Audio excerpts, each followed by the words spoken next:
Salam alaikum, Azurvillaoun. Bonsoir. D'abord, je voulais vous dire que je suis content de vous retrouver. Ensuite, avant d'entamer le sujet du jour, je voulais exprimer toute ma gratitude à toutes celles et ceux qui sont venus nous rendre visite à notre stand au Bourget, à Paris. Je savais déjà, avant d'y aller, qu'El Magharibia avait réussi une formidable percée au sein de la communauté maghrébine de France. Surtout depuis que nous sommes sur la Freebox. Mais, très franchement, je ne m'attendais pas à une telle adhésion, une telle estime pour nous tous, journalistes, techniciens, dirigeants qui sommes à votre service pour vous informer, pour traiter des sujets qui vous concernent, qui nous concernent tous. Parfois aussi pour exploser en coup de gueule contre ce régime qui nous mène droit au mur. Je ne m'étendrai pas beaucoup sur la gentillesse et la générosité avec lesquelles nous avons été accueillis au Bourget. J'aurais l'impression de me vanter, d'exagérer l'importance d'El Magharibia pour tous ceux qui lui ouvrent, comme vous, la lucarne magique de leur foyer, qui l'accueillent désormais comme un membre de leur famille, qu'on aime, à qui on fait confiance et dont on sait qu'il se dévoue corps et âme pour vous. Ce qui nous a tout autant et tout agréablement surpris est qu'il n'y avait pas que des Algériens à être venus à notre rencontre, mais aussi de nombreux Marocains et Tunisiens. Alors à eux tous, à elles toutes qui nous ont exprimé leur sympathie, mais aussi à ceux et celles qui nous ont reproché des choses et d'autres, parfois à juste titre d'ailleurs, je dirais 3 mots. Merci, merci, merci.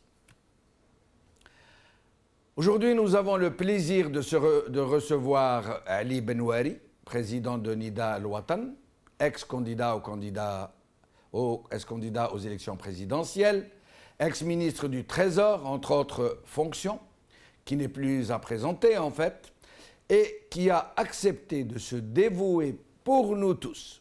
Je lui ai juste demandé de venir nous parler en termes simples, compréhensibles, d'une situation très drue, très alambiquée, que les spécialistes en tout genre complexifie encore plus qu'elle ne l'est en usant d'un jargon souvent inaccessible pour la multitude que nous sommes. Et croyez bien que ce n'est pas toujours innocent. Personne ne nous explique certains concepts, certains problèmes et les interactions qui se produisent entre eux pour la simple et bonne raison qu'on ne veut pas que nous comprenions. Et nous tous qui ne maîtrisons pas le b.a.-ba du langage d'initié et qui n'osons pas l'avouer pour ne pas passer pour des demeurés, nous restons là, la bouche ouverte, quand on entend parler de réserves de change, des mécanismes qui les régissent, qui les régulent, ni de ce que veut dire un fonds de régulation des recettes, ni ce qu'est que cette histoire de réserve d'or du pays. Ali Benouari va donc jouer au maître d'école pour nous tous, pour nous expliquer, pour nous dire pourquoi tous ces concepts sont une langue étrange et qui pourtant veulent dire quelque chose, si tant est que ceux qui nous l'expliquent ont la volonté de nous l'expliquer vraiment et ne pas nous noyer dans un verre d'eau. Et si l'appétit viendra en mangeant, si vous serez tenté d'en savoir plus, d'emprunter avec plus d'assurance ces méandres de la pensée politico-économique, alors nous prierons Ali Benouari et d'autres experts aussi d'aller plus en profondeur, plus en détail dans l'explication de textes de ces sujets, comme nous l'avons déjà fait pour d'autres thèmes, comme celui sur la séparation des pouvoirs, par exemple. Aujourd'hui, TSA. Où sont placées les réserves de change de l'Algérie? Par Taoufiq Abdelbari. Algérie1.com. Risque d'échec de l'emprunt obligataire du fait de la dépréciation du dinar, de la baisse du fonds de régulation des recettes et des réserves de change. Par Abderrahman Mebtoul. El Moudjahid. Réserve d'or dans le monde arabe, l'Algérie, 3e. Par Foued El.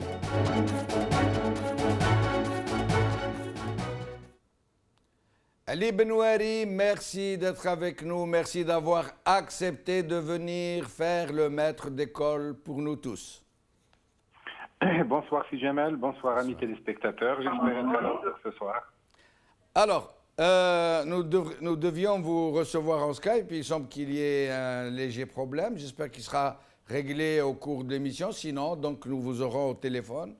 Alors, avant d'en arriver aux questions que nous aimerions vous poser, je rappelle que 4 de nos invités habituels qui ont l'habitude d'intervenir dans ces émissions ont été sollicités pour venir vous poser chacun une question en particulier vers la fin de l'émission. Ils sont là avec nous, ils vont vous écouter très attentivement.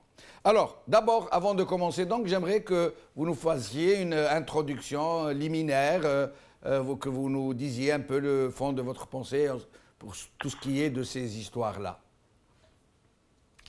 D'abord, je crois que vous avez bien fait de vouloir préciser à l'intention de vos téléspectateurs des concepts qu'ils entendent très souvent, mais dont la plupart n'arrivent pas à pénétrer le sens profond. Pourtant, la presse en use, les utilise régulièrement, mais c'est bon, il est bon quand même de savoir. Ce qui m'a personnellement interpellé, c'est justement un des articles que vous venez de signaler, qui parle d'investissement algérien dans les bons du Trésor américain et qui fait état qui se demande où sont partis ces bons du Trésor. Donc, j'ai immédiatement pensé que là, il y avait matière à expliquer à nos compatriotes algériens ce que sont les investissements en bons du Trésor américain ou autres. Voilà, donc nous allons y arriver. Nous allons y arriver. Donc, nous allons commencer, si vous le voulez bien, par ce fameux fonds de régulation de recettes dont tout le monde est en train de parler en ce moment, sans nous expliquer ce que c'est. Oui, c'est peut-être le plus facile à comprendre. Le fonds de régulation de recettes fonctionne un peu comme un compte spécial du Trésor, c'est-à-dire qu'on met dedans la différence entre le prix du pétrole virtuel, $37, parce qu'on a estimé que par prudence, il fallait comptabiliser les recettes pétrolières ou les recettes fiscales d'origine pétrolière en appliquant le prix de $37. Ainsi, au lieu d'encaisser, mettons, 2000 milliards de dinars, on encaisserait seulement 700 ou 800 milliards de dinars. Et puis la différence, on la met sur ce compte de régularisation de recettes ou ce fonds de régularisation de recettes. Le but initial, c'était de ne pas dépenser tout de suite cet argent. C'est-à-dire qu'on fait comme si on n'était pas riche, comme si le pétrole ne valait que $37. Et pendant des années, on a appliqué $19, je crois. Et puis quand le pétrole est monté à $100 et plus, on s'est dit, bon, on va augmenter le niveau de référence à 37. Le but, c'était de ne pas dépenser tout ce qui est au-dessus de $37. C'est-à-dire toutes les recettes fiscales pétrolières qu'on engrange, sur la base, par exemple, de $100, eh bien, on va encaisser le pourcentage d'impôts que Sonatrach verse qui va alimenter les recettes fiscales pétrolières. On va mettre seulement une partie, l'équivalent de $37. Et ainsi, la différence ira alimenter ce fonds de régulation de recettes en dinars, bien sûr, puisque nous parlons de recettes fiscales, donc en dinars. En espérant que ne pas avoir à les utiliser tout de suite, c'était fait pour les générations futures à l'origine. Et puis ensuite, au fur et à mesure que qu'on s'est rendu compte que le déficit budgétaire était trop important, alors on s'est mis à creuser dans ce fonds. Et c'est un exercice qu'on renouvelle chaque année. Donc, autrement dit, on fait comme si ce fonds de régulation de recettes était destiné à financer le déficit budgétaire. Et la question qui interpelle normalement chaque Algérien est de dire, puisque les ressources de ce fonds de régulation de recettes servent à financer le déficit budgétaire, pourquoi ne pas les comptabiliser tout simplement comme recettes pétrolières, fiscales d'origine pétrolière, c'est-à-dire si j'ai bien compris, nous faisons des prévisions de recettes au plus pessimistes, et si la moisson s'avère plus optimiste que ce qu'on a prévu, ce qu'il y a en plus va vers ce fonds de régulation de recettes. C'est ça de gagner qu'on n'a pas prévu dans nos dépenses au moment où on a prévu ce que nous allions engranger. Très bien, je précise que je suis sur Skype, si vous voulez brancher Skype. Ah, très bien, très bien. Voilà. J'aimerais bien vous avoir sur Skype. Alors, sinon, si vous nous parlez du fonds de régulation en ce moment, où en est-il? Qu'est-ce qui se passe? Pourquoi est-ce qu'on en parle autant en ce moment? On en parle autant parce que ce fonds a engrangé des milliers de milliards de dinars. Je rappelle qu'en 2012, il a abrité 5 600 milliards. En 2013, 5 500. En 2014, 4 400. Et au terme des 2 premiers mois de 2016, on est seulement à 1 800 milliards. Autrement dit, on est en train d'épuiser totalement toutes les recettes fiscales accumulées dans ce fonds qui était destiné pour les générations futures ou pour les coups durs. Vraiment, les coups durs, eh bien, tout cet argent est parti en fumée. Mais la différence, j'aimerais que nos amis téléspectateurs comprennent une chose. Puisque les ressources de ce fonds sont utilisées pour financer le déficit budgétaire, pourquoi est-ce qu'on les a comptabilisées à part? Pendant des années, ces recettes, qui n'étaient pas comptabilisées comme recettes fiscales dans le budget, donc ce n'était pas soumis au Parlement, représentaient 2 tiers. 2 tiers des ressources fiscales d'origine pétrolière n'étaient pas soumis au contrôle du Parlement, ni au vote du Parlement.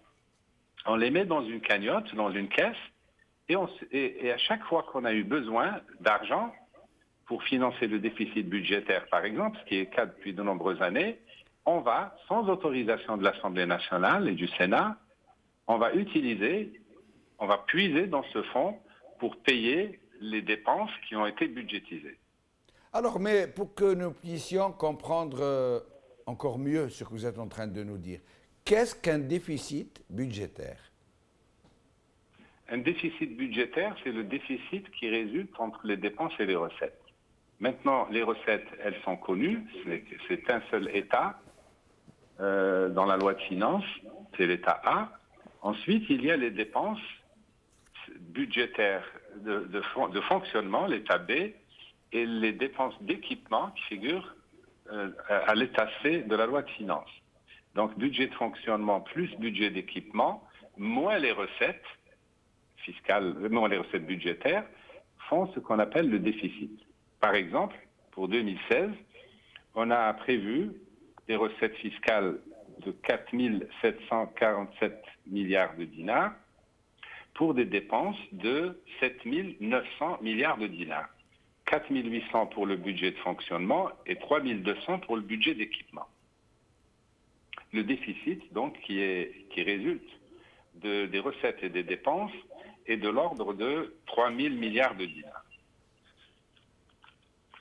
Oui. Et ces 3 000 milliards de dinars, on ne sait pas encore aujourd'hui comment on va les financer puisqu'il n'y a pas de recettes correspondantes. L'État, le gouvernement, l'Assemblée, le président de la République qui a signé cette loi de finances, l'a signé avec un déficit de plus de 3 000 milliards de dinars. Maintenant, le gouvernement doit chercher où trouver cet argent et comme d'habitude, il va puiser dans le fonds de régulation de recettes. Et donc, à la fin de cette année 2016, et même bien avant la fin de 2016, nous n'aurons plus d'argent pour financer les dépenses inscrites au budget d'équipement et au budget de fonctionnement. Et le fonds de régulation des recettes, si on épuise autant d'argent, est-ce qu'il va être épuisé? Est-ce qu'il est à son niveau le plus bas en ce moment? Il est déjà en cours d'épuisement. À la fin de l'année, il ne restera pas un seul dinar dans ce fonds de régulation. Ce qui pose une question importante pour tous les Algériens. comment l'année prochaine on va pouvoir financer un déficit budgétaire qui sera l'équivalent, au moins l'équivalent du déficit de cette année. Alors, la question mérite d'être posée. Il n'y a pas beaucoup de solutions. Mais quand vous dites qu'il n'y a pas beaucoup de solutions, c'est-à-dire qu'il y en a certaines, il y en a quelques-unes. L'État a commencé à ce qu'on appelle l'austérité, c'est-à-dire augmenter les recettes en augmentant les tarifs, en diminuant les subventions, en augmentant les prix des carburants, etc. Quand on augmente les prix des carburants, on diminue les subventions et donc on augmente les recettes. Mais tout ça ne suffit pas, parce que ce sont des petites mesures qui ont un impact qui est au maximum de 10%. Il restera à trouver la grande différence. C'est-à-dire qu'au jour d'aujourd'hui, on ne sait toujours pas comment on va financer ce déficit. Les solutions qui s'imposent d'elles-mêmes, c'est soit la planche à billets, c'est-à-dire qu'on va fabriquer des billets. Ah oui, on fabrique des billets et on paye les fonctionnaires, on paye les salariés, enfin on paye. Mais évidemment, ça c'est très dangereux parce que ça va augmenter les prix immédiatement. Les autres solutions, probablement le gouvernement y réfléchit au moment où nous parlons, c'est par exemple de dévaluer. Et là, ils le font. Parce que chaque fois que vous dévaluez, vous augmentez les recettes fiscales d'origine pétrolière. Mais vous augmentez également les droits de douane et la TVA qui accompagnent les importations. Et par exemple, la dévaluation depuis un an a atteint 20%.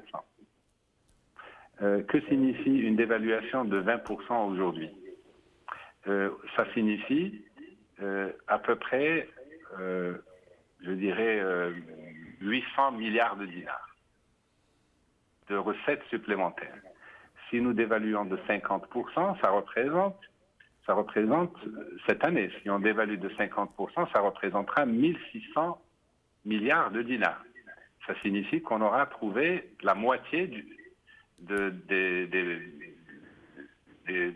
financements, du financement qui est recherché. Si on dévalue, par exemple, de 100%, en portant l'euro à 240 dinars au lieu de 120 dinars actuellement, nous n'aurons plus de déficit budgétaire. Et ça veut dire ici que le taux de change joue le rôle de variable d'ajustement. Si on veut procéder tout de suite, on dévalue et on n'a plus de déficit. Mais évidemment, quand vous dévaluez, vous augmentez les prix. Tout ce qui est importé augmente d'autant. Si vous dévaluez de 100%, les prix des produits importés augmentent de 100%. Et donc c'est très très dangereux. Ça mène à l'explosion sociale. Donc le gouvernement réfléchit à deux fois avant de dévaluer. Donc il prend une batterie de mesures. Il dévalue, mais en même temps que dévaluer, il va augmenter les prix, il va diminuer les subventions, il va également recourir à l'emprunt. L'emprunt, c'est encore le moyen le plus commode pour un État de financer un déficit budgétaire. C'est ce que le gouvernement a commencé à faire, c'est-à-dire puisqu'il n'y a pas d'argent dans les banques pour souscrire aux bons du Trésor, parce que le Trésor pour financer son déficit émet des bons du Trésor ou des bons d'équipement, court terme, moyen terme, long terme. Il fait donc appel à l'épargne du public. Il va demander soit aux banques de financer, mais les banques n'ont plus assez de liquidités. Alors l'idée est de demander aux Algériens d'Algérie et aux Algériens de l'étranger d'acheter des bons du Trésor ou des obligations à 5 ans, 3 ans ou 5 ans, c'est ce qui a été décidé, en donnant un taux d'intérêt qu'ils considèrent suffisamment intéressant pour que les gens... Oui. Allô? Ali Benouari, on oui. vous écoute. On vous écoute. Voilà, on a perdu la connexion Skype, mais on continue. Alors, ils vont vous appeler dans un petit moment, le temps qu'un invité vous pose une question. Vous aurez le temps de préparer le Skype. Mais allez-y, je vous en prie. Parfait. Continuez. Donc, l'emprunt est le moyen le plus facile, je dirais, qui n'a pas d'incidence sur le plan des prix. Il n'engendre pas l'inflation. Mais pour que ça marche, il faut que les Algériens acceptent de prêter à l'État en achetant ces bons d'équipement. Et la question que tout le monde se pose aujourd'hui, est-ce que les Algériens vont souscrire en masse, c'est-à-dire vont acheter en masse ces bons du Trésor, Et donc prêter à l'État les montants que l'État cherche. Ce sont des montants, évidemment, il faut rappeler que c'est des montants considérables. 3 000 milliards de dinars, c'est 300 000 milliards. Donc l'État ne va certainement pas trouver cette somme, mais s'il en trouve le quart, c'est déjà pas mal. Et le quart, un autre quart, il peut le trouver en dévaluant, un autre quart en augmentant les prix, etc. Et quand bien même il aura achevé cet exercice cette année, sans grand dommage, il faudra renouveler l'exercice l'année prochaine, c'est-à-dire de nouveau trouver l'équivalent de 3 000 milliards de dinars. Vous voyez que l'exercice n'est pas simple. Ali Benouari, le temps que l'équipe technique vous prépare pour le Skype, nous allons prendre Mostafa Mazouzi, journaliste qui souhaite vous poser une question sur le fonds de régulation de recettes. Je rappelle seulement à nos téléspectateurs qu'il est extrêmement difficile pour un grand initié de l'étoffe de Ali Benouari de pouvoir expliquer aux non-initiés que nous sommes des concepts aussi difficiles à comprendre, aussi complexes. Nous le remercions de faire ces efforts pour nous. Mostafa Mazouzi, merci d'être avec nous. Vous vouliez poser une question sur le fonds de régulation de recettes à Ali Benouari. Je vous remercie pour l'invitation, Sidi Jamal. C'est toujours un plaisir d'intervenir dans votre émission. Toujours un plaisir pour moi aussi, Mostafa. Je tiens à saluer votre invité, c'est Ali Benouari, qui n'est plus à présenter. Donc moi, en tant que citoyen qui suit un peu l'actualité, sur tout ce qui se passe sur la scène économique, je me suis toujours dit pourquoi il y a eu toujours une opacité sur ce fonds de régulation où on nous a annoncé il y a 4 ans de cela, si je ne me trompe pas, qu'il y avait plus de 200 milliards de dollars de réserve de chance dans ce fonds. Ce qui m'intrigue maintenant, parce que nous avons affaire à un pouvoir mafieux qui connaît pas les règles. Donc, il y a eu même l'année où Bouteflika a piétiné toutes les lois. D'ailleurs, il n'avait même pas signé la loi de finances. On a fonctionné d'une manière opaque. Donc, ce fonds a été même comparé à une caisse noire de ce pouvoir pour se maintenir. Donc moi, ce qui m'intrigue en tant que citoyen, c'est de connaître comment se fait-il que ce pouvoir, en piétinant toutes les règles économiques, est en train de puiser maintenant de ce fonds. Je voudrais que M. Ali Benouari nous explique. Mostafa, vous parlez du fonds de régulation des recettes ou des réserves de change? Le fonds de régulation. On met dedans les recettes pétrolières, je pense que, puisqu'on a fait une loi de finances à $37. Je pense que l'excédent est mis dans ce fonds, Sidi Jamal. Très bien. Je pense que est-ce que le pouvoir a le droit, je pense, le gouvernement, je vais parler du gouvernement, est-ce qu'il a le droit de puiser sans passer par les canaux réglementaires? C'est ma question pour Ali Benouari. Très bien. Merci beaucoup, Mostafa Mazouzi. Ali Benouari, vous avez compris la question? Oui, j'ai compris la question. Très bien. À vous alors. En fait, les dépenses sont prévues dans le budget. Donc, les dépenses sont déjà autorisées dans le budget. Le problème, donc, n'est pas à ce niveau-là. Le problème est que ces recettes n'étaient pas destinées à être dépensées pour financer les dépenses budgétaires. Elles étaient destinées j'allais dire aux générations futures, mais ça n'a jamais fonctionné comme ça. On s'est dit simplement, c'est un matelas de sécurité à utiliser en cas de coup dur. Les dépenses, par contre, telles qu'elles sont budgétées, posent énormément de problèmes. C'est là que, à mon avis, on devrait se reporter nos questionnements. Par exemple, il y a des charges communes qui représentent à peu près 10%, qui ont été votées par l'Assemblée nationale, qui ont été donc avalisées par le Sénat et qui ont été signées par le président de la République, sans qu'on ne sache pour quel département ministériel. Ça représente quand même 9,6%. est à la discrétion du président de la République. Il peut les allouer, il peut les donner à qui il veut, de manière totalement libre. Et si vous me dites qu'est-ce que représente 10% des dépenses de fonctionnement, je vous dirais, mais c'est énorme, ça représente le budget d'une dizaine de ministères importants.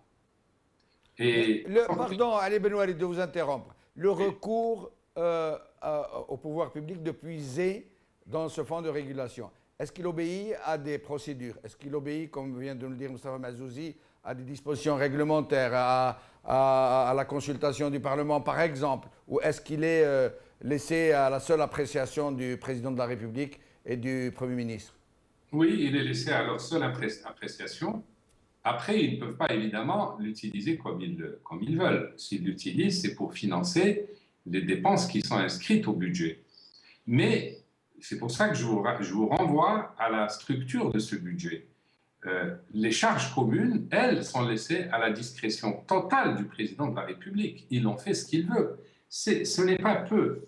10%, ça représente à peu près 500 milliards de dinars. 500 milliards de dinars, alors qu'il y a énormément de ministères dont le budget est infiniment moindre. Je vous donne un exemple.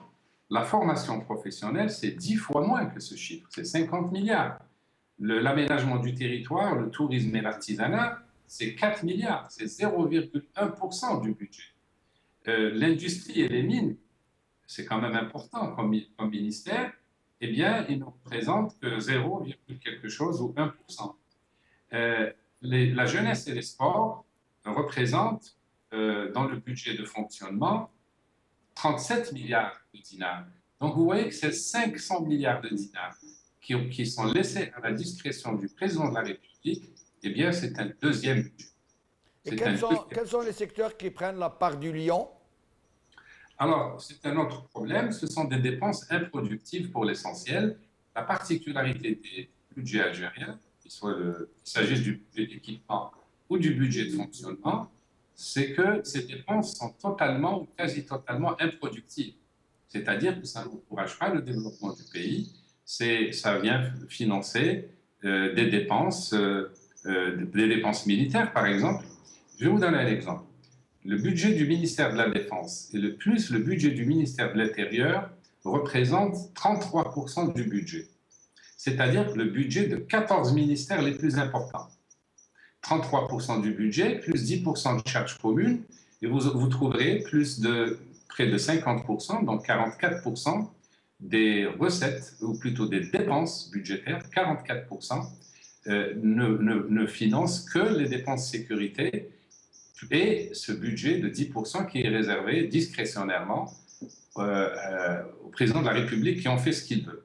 Donc il reste très peu d'argent pour payer les salariés, pour encourager. Ali Benouari, c'est tellement gros, c'est tellement, j'allais dire, impressionnant, que je vais vous demander de nous redire ces chiffres pour que nous puissions les assimiler, parce que c'est carrément hallucinant. Est-ce que vous pourriez nous redire ce que vous venez de nous dire là, maintenant en matière de budget du ministère de la Défense et de celui de l'Intérieur par rapport à 14 autres ministères très très importants? Oui, pour dire les choses autrement. En 2001, le budget du ministère de l'Intérieur et du ministère de la Défense nationale, budget de fonctionnement, je ne parle pas du budget d'équipement, que personne ne connaît réellement et qui ne passe pas par le Parlement, et on ne sait pas comment, quoi, qui achète, quoi, comment, etc. Pour ne parler que des dépenses qui payent les fonctionnaires, les soldats, les policiers, les gendarmes, c'est en fait 1 milliard 200 milliards de, que dis-je, 1200 milliards de dinars. 1200 milliards de dinars alors que le budget total fait 4800 milliards de dinars. C'est le quart. C'est 33%, c'est un tiers. Les charges communes, je vous disais 9,3%, voilà le chiffre exact, c'est 450 milliards de dinars. Si vous additionnez ces deux budgets, vous verrez qu'il reste très peu pour le développement du pays, il reste très peu pour revaloriser les salaires de l'éducation nationale, de la formation professionnelle, pour financer les infrastructures, enfin pour financer les jeunes, la jeunesse et les sports. Bref, le transport, l'aménagement du territoire, le commerce, la santé, etc. Il reste très peu d'argent finalement, et ça explique pourquoi l'État a tant de mal à revaloriser les salaires. Et qu'est-ce qui dicte ces choix, Ali Benouali, même si nous allons sortir un petit moment de ce que nous nous étions fixés comme programme? Pourquoi dépenser autant d'argent pour le ministère de l'Intérieur, c'est-à-dire dans la police, pour surveiller les populations, les réprimer, etc.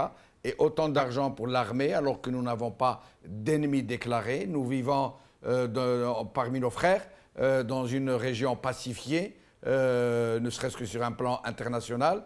Je mets le terrorisme à côté. Le terrorisme ne nécessite pas autant d'argent. Là, on quitte Expliquez-nous. l'économie pour entrer dans la politique.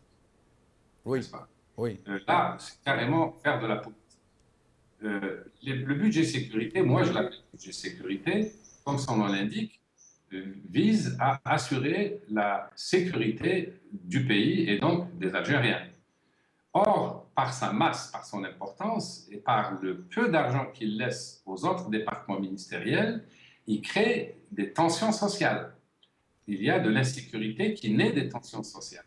Et ces tensions sociales engendrent un surpoids de dépenses de sécurité. Donc, à terme, si on poursuit cette logique, il n'y aura plus que des soldats, des gendarmes, des policiers dans ce pays, et tout le reste sera au chômage.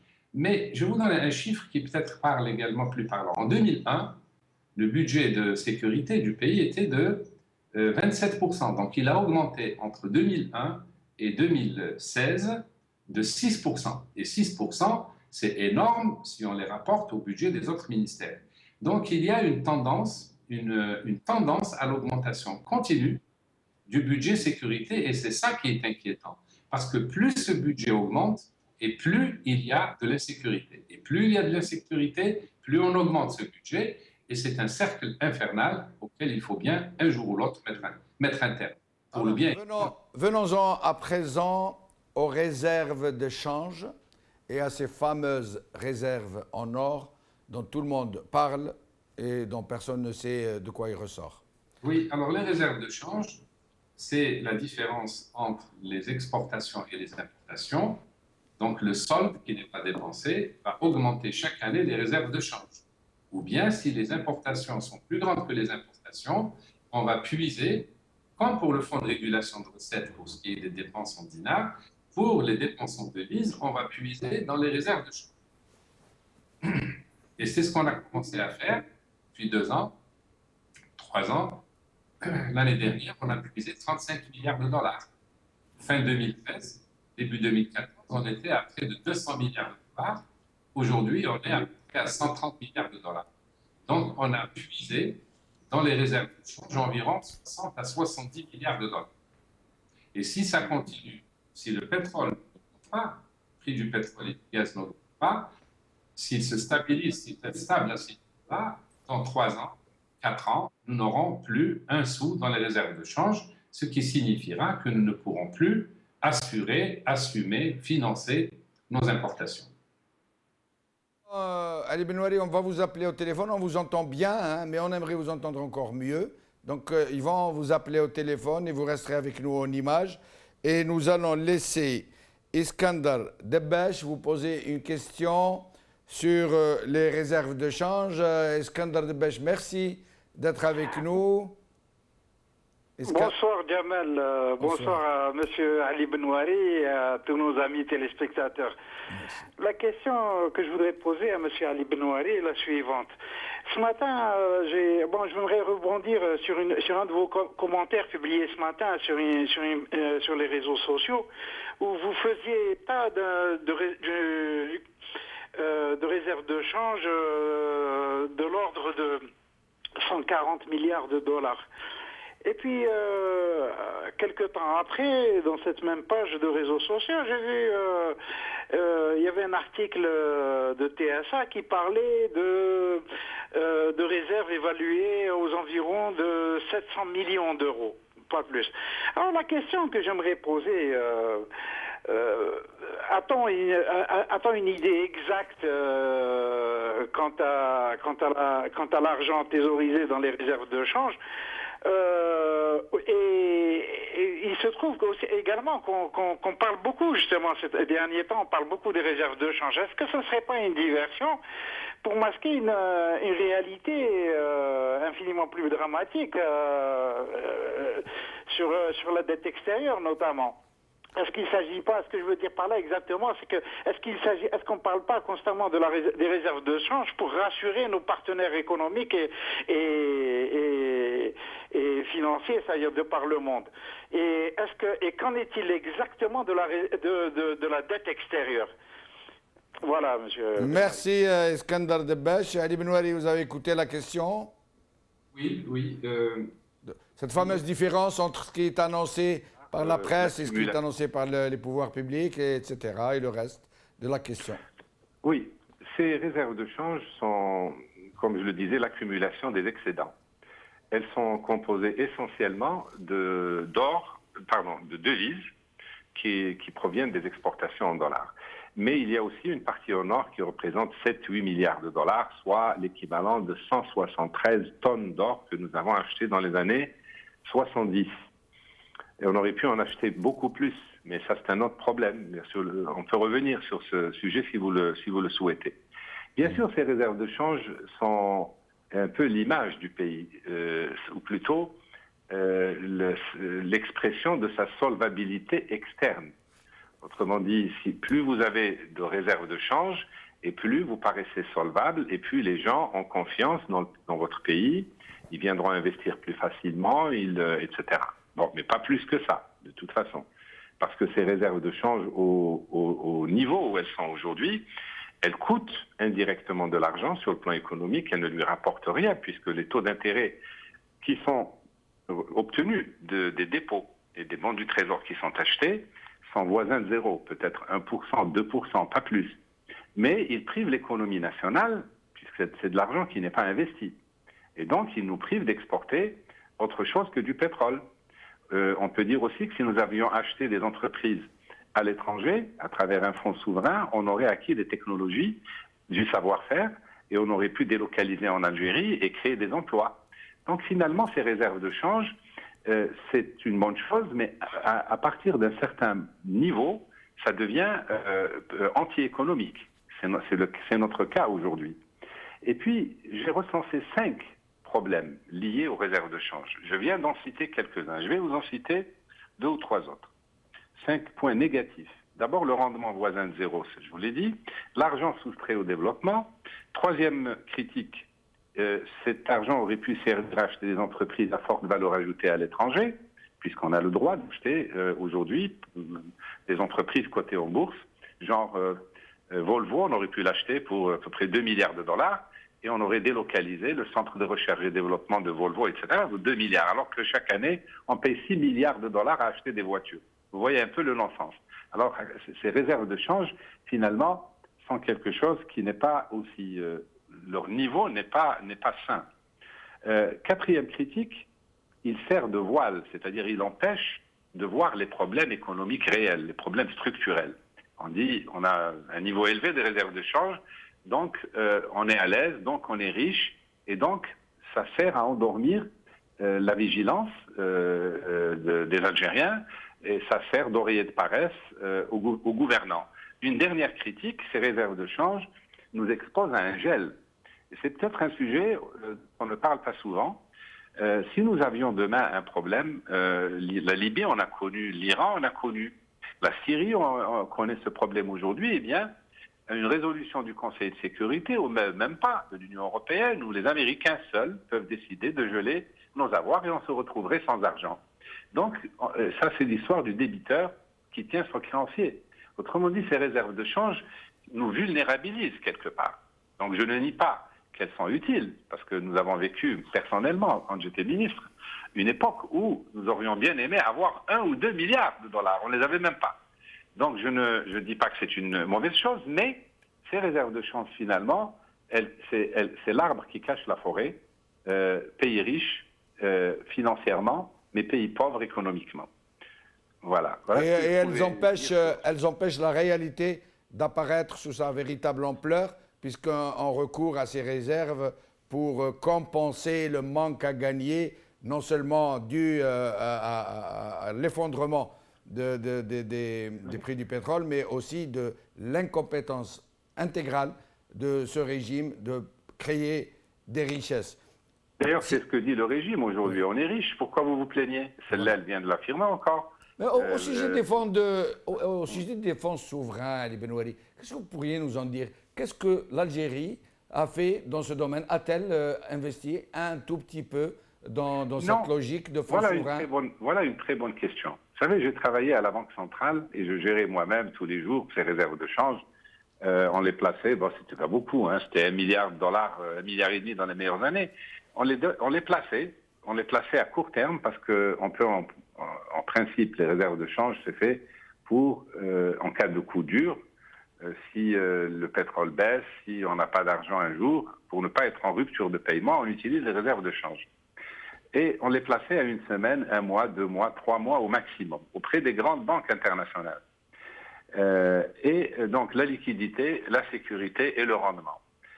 Aujourd'hui, ces réserves de change sont placées différemment parce que leur montant est tellement énorme qu'on ne peut pas se permettre de les placer auprès de banques commerciales, surtout que depuis la crise de 2008, beaucoup de grandes banques commerciales ont fait faillite. C'est ce qui nous a amené à acheter des bons du Trésor américains et européens dans une proportion énorme, qui est de l'ordre de 90%. Le fonds souverain, pour revenir à votre question, aurait été une alternative, et toujours une alternative. Pourquoi? Parce que vous mettez cet argent dans un fonds, ce fonds est géré par des professionnels qui rendent compte, donc ils ont une obligation de résultat, vous pouvez recruter les plus grands experts dans le monde, pas besoin qu'ils soient algériens, c'est ce que font les Koweïtiens, les Émiratis, les Saoudiens, les Norvégiens, etc. On met les meilleurs spécialistes dans le monde pour gérer un fonds, allez, $100 milliards. On met $100 milliards dans un fonds. C'est toujours de l'argent algérien, c'est toujours de l'argent qui est dans le fonds, mais au lieu qu'on achète des bons du Trésor avec, on achète des actions des entreprises qui nous intéressent dans les technologies de l'information, dans l'informatique, dans l'automobile, l'industrie automobile, dans les aciers spéciaux, dans les domaines qui intéressent l'Algérie, où l'Algérie veut acquérir de la technologie rapidement. C'est ce que font les Chinois aussi. Acheter des entreprises, pas les acheter pour pouvoir les démanteler et les amener ici, mais rechercher de l'intérêt. On peut acheter 5%, 20%, 30% au plus et bénéficier de la rentabilité de ces entreprises, des dividendes payés par ces entreprises. Je rappelle que ces entreprises qu'on aurait sélectionnées, que le fonds souverain aurait sélectionnées, il les aurait sélectionnées sur la base de leur performance. Ces entreprises, il y en a beaucoup qui rapportent chaque année du 8-10%. En plus d'acquérir de la technologie, en plus de sécuriser nos classements, nous aurions eu un rendement nettement supérieur. Que veulent dire 10%? Eh bien, 200 milliards, si vous rapportez 10% par an, c'est $20 milliards. 20 milliards de dollars, c'est la moitié, plus que la moitié des recettes que nous gagnons aujourd'hui en pétrole et en gaz. Et c'est ce que font l'Arabie Saoudite, le Koweït. Le Koweït aujourd'hui, même la Chine, de pétrole. La Chine qui est à la tête des pays qui ont acquis des fonds souverains un peu partout dans le monde, entre autres. Maintenant, la question, si Jamel, si j'étais à votre place, je poserais la question, pourquoi on ne le fait pas? Eh bien oui, c'est posé. Pourquoi on ne le fait pas? Parce que c'est technique. Je veux dire, ça ne gêne pas ni Bouteflika, ni le régime, ni le FLN. Pourquoi est-ce qu'ils ne le font pas? Et là, on arrive toujours à la même conclusion que les dictatures engendrent la médiocrité. C'est ça qu'on appelle ces régimes-là médiocratie. Autrement dit, ils ne sont pas capables, tout simplement. Ils ne savent pas. Ils ne savent pas faire. Ils ne savent pas faire. Le critère n'est pas le mérite. Le critère n'est pas la compétence. Et vous le voyez bien, à travers la composante du gouvernement, à travers les wilayats, à travers tous ceux qui gèrent le pays aujourd'hui, ne sont de loin pas les meilleurs. Pas les meilleurs sur le plan technique, sur le plan des compétences. Alors, avant de donner la parole à Hassan Moussi qui souhaite vous poser une question sur les réserves or, moi j'aimerais savoir quelque chose, une question que tout le monde se pose. Ces réserves de change, qu'est-ce que c'est? C'est quoi? Est-ce que c'est de la monnaie fiduciaire? Est-ce que ce sont des bons du Trésor? Est-ce que ce sont des cabas d'argent que nous sommes allés déposer dans des comptes en banque quelque part? Et où les a-t-on déposés? Est-ce que nous pouvons en disposer à notre convenance quand nous en avons besoin? Essayez de nous expliquer un peu, Ali Benouari. Les réserves de change sont, si je voulais parler comme un économiste, je vous dirais que c'est une contrepartie à la masse monétaire. C'est-à-dire que la monnaie que la Banque centrale crée, sa contrepartie, c'est, en fait, il y a 3 postes. Il y a ce qu'on appelle les avoirs extérieurs, c'est-à-dire les réserves en devises et en or. Donc, plus vous avez de réserves en or et en devises, et plus vous pouvez vous permettre de créer de la monnaie sans créer de l'inflation. L'autre poste, c'est les crédits à l'économie. Le troisième, c'est les crédits à l'État. Les crédits à l'État, c'est quand la Banque centrale achète des bons du Trésor ou prête de l'argent au Trésor, c'est une créance sur l'État. Donc, et l'autre poste, le troisième grand poste, c'est les crédits à l'économie, qui est le plus simple. Autrement dit, la vraie richesse se trouve au niveau des crédits à l'économie. C'est quoi? C'est quand une entreprise a besoin d'argent pour produire, elle va emprunter auprès de sa banque, et si la banque un jour a besoin de retrouver de la liquidité qu'elle a donnée à son client, elle va voir la Banque centrale qui lui avance de l'argent. Ça veut dire que ces crédits à l'économie, c'est une richesse qu'on a créée. Et donc, on peut se permettre de créer de la monnaie pour financer, évidemment, fluidifier les transactions et permettre aux banques, à partir d'une base monétaire, c'est-à-dire les billets de banque que la Banque centrale crée, c'est de la monnaie fiduciaire, c'est une base monétaire qui permet aux banques de créer de la monnaie, de prêter pour financer le développement de l'économie. Prenez, alors, si vous voulez des chiffres, que représentent ces 3 postes aujourd'hui dans le bilan de la Banque centrale ou comme contrepartie de la masse monétaire? Vous avez comme avoir extérieur 16 300 milliards de dinars. Et vous avez comme crédit à l'économie et à l'État dans les 4 000 milliards de dinars. Mais vous avez donc l'essentiel des contreparties de la masse monétaire aujourd'hui sont représentés par les avoirs en or et en devises. Mais à droite du bilan, au passif du bilan de la Banque centrale, vous avez la masse monétaire. D'abord, la monnaie fiduciaire, c'est les billets de banque que la Banque centrale fabrique. Je viens d'en parler, c'est 5 200 milliards à fin septembre 2015.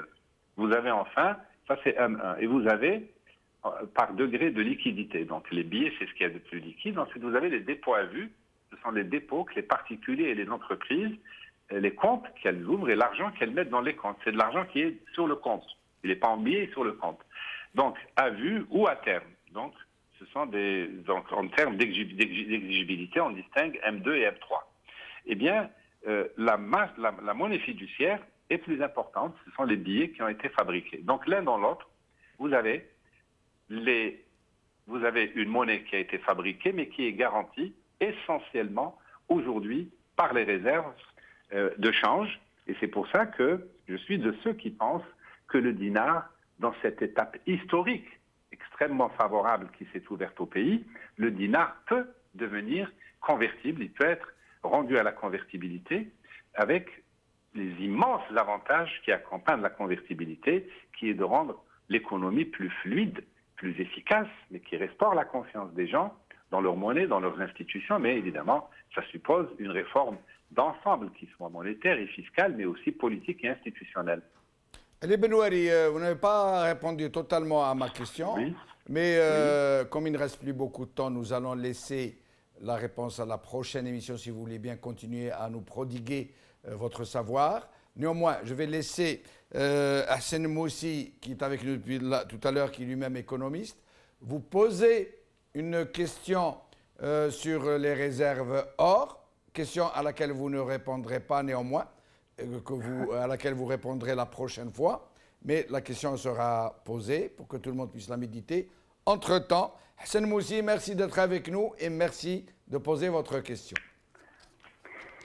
Merci Jamal Azoul, bonjour tout le monde. Merci Ali Benouari, que nous estimons beaucoup pour ses diverses qualités et son attachement à notre Algérie.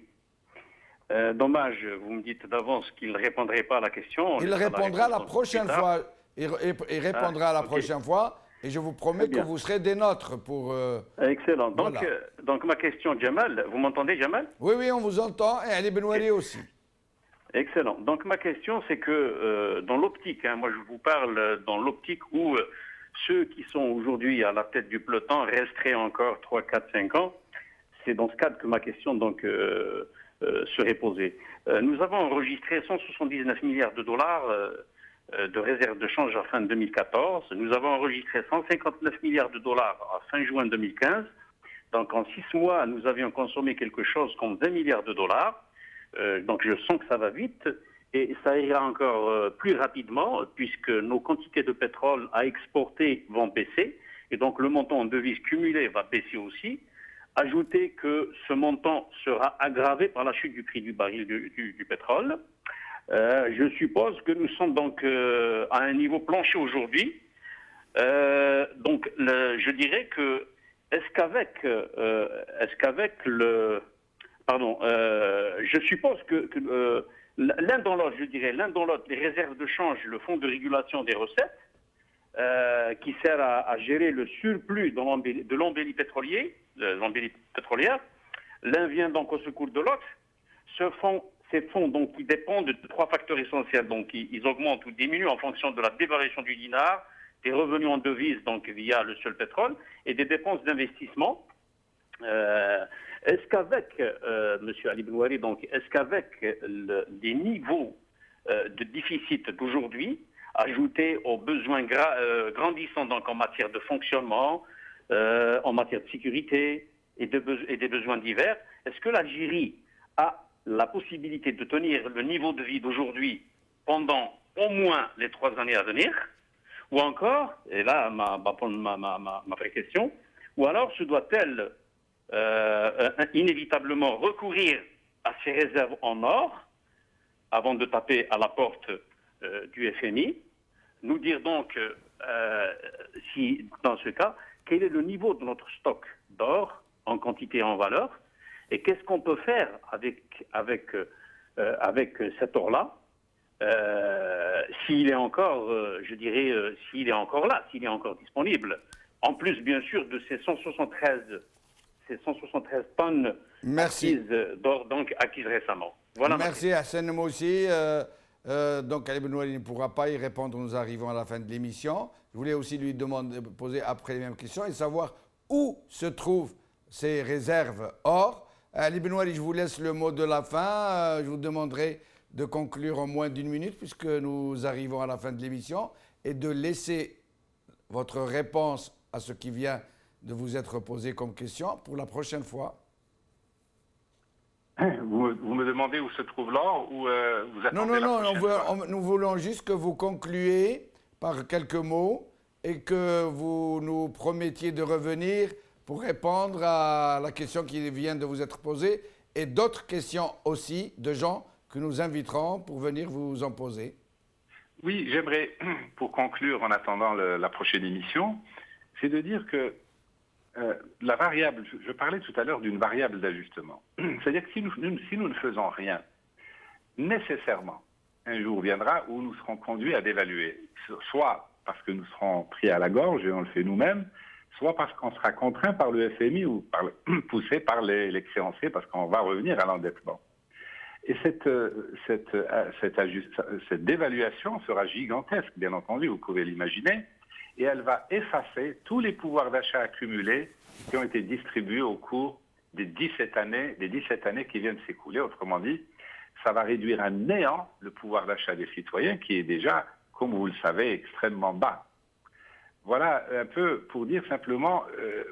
Merci. En fait, j'avais indiqué déjà, je crois, sur votre antenne, oui, en sur effet, les 2 paramètres, le taux de change et les réserves de change. Oui, on y viendra la prochaine fois, Ali Benouari.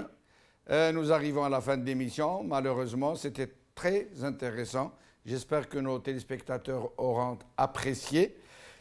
Et donc, que Ali Benouari acceptera de revenir pour continuer donc, de nous expliquer avec cette gentillesse et cette bienveillance que nous lui connaissons, que nous lui reconnaissons. Merci à vous, chers amis téléspectateurs, d'avoir suivi cette émission. Merci à Iskandar Debaz, Mustafa Mazouzi, Ahsen Moussi d'être venus poser des questions à Ali Ben Warib.